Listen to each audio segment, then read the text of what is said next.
হুজুর কেন বললেন আসসালামু আলাইকুম? কি ব্যাপার, আপনারা সব ঘুমিয়ে আছেন নাকি?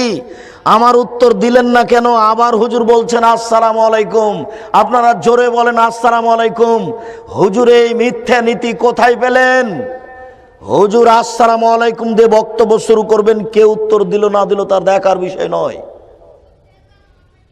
হুজুর বক্তৃতার নামে ধর্ম বিকৃত করতে এসেছেন, হুজুরকে আবার পড়াশোনা করতে হবে। শুনুন সম্মানিত দিনী ভাই,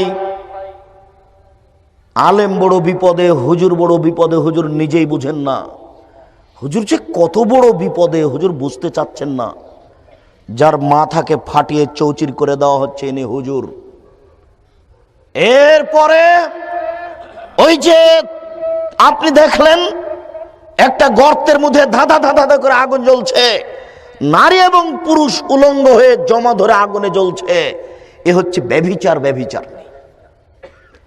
রাসূল সাল্লাল্লাহু আলাইহি সাল্লাম বলছেন, জিবরাইল আমাকে নিয়ে গেলেন উপরে, যেতে যেতে দেখি এক জায়গাতে অনেক মানুষ ফুলে ফেফে 30 হাত 40 হাত 100 হাত উঁচু হয়ে মোটা মোটা হয়ে আছে, বিশাল আকৃতি, গন্ধে টিকা যায় না, এত দুর্গন্ধ, মনে হচ্ছে যে তারা গ্রামের টয়লেট। আকৃতিও খুব বিশাল, গন্ধ খুব বেশি। আমি বললাম জিবরাইল মান হাউলা, এরা কারা? তখন জিবরাইল আলাইহিস সালাম বললেন অহমুজ জোনাতা জাওয়ানি, এরা হচ্ছে ব্যভিচার ব্যভিচারনী। যাদের আকৃতি খুব বিশাল, দুর্গন্ধে টিকা যায় না, এরা কারা বলেন তো? যারা ব্যভিচার ব্যভিচারনী, যারা উলঙ্গ অবস্থায় আগুনে জমা ধরে আছে, ধাঁধা ধাঁধা করে উপরে চলে যাচ্ছে আগুনের ভিতরে, আবার নিচে চলে আসছে। বলেন তো এরা কারা? এরা ব্যভিচার ব্যভিচারনী।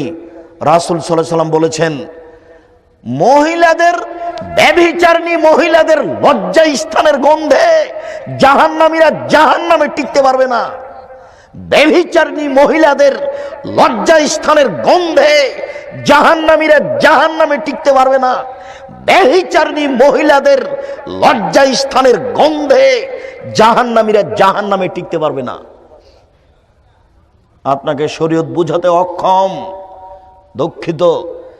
যাদের হাতে লক্ষ মানুষ, তারাই জাতির সামনে মিথ্যা দিন প্রচার করলো, সঠিক করলো না। যাদের হাতে মিডিয়া, তারা কেসা কাহিনী জাতির সামনে পেশ করলো, কোরআন হাদিস পেশ করলো না। অথচ এসব হাদিস 1450 বছর থেকে হাদিস গ্রন্থে পড়ে আছে। এরপরে যে আপনি দেখলেন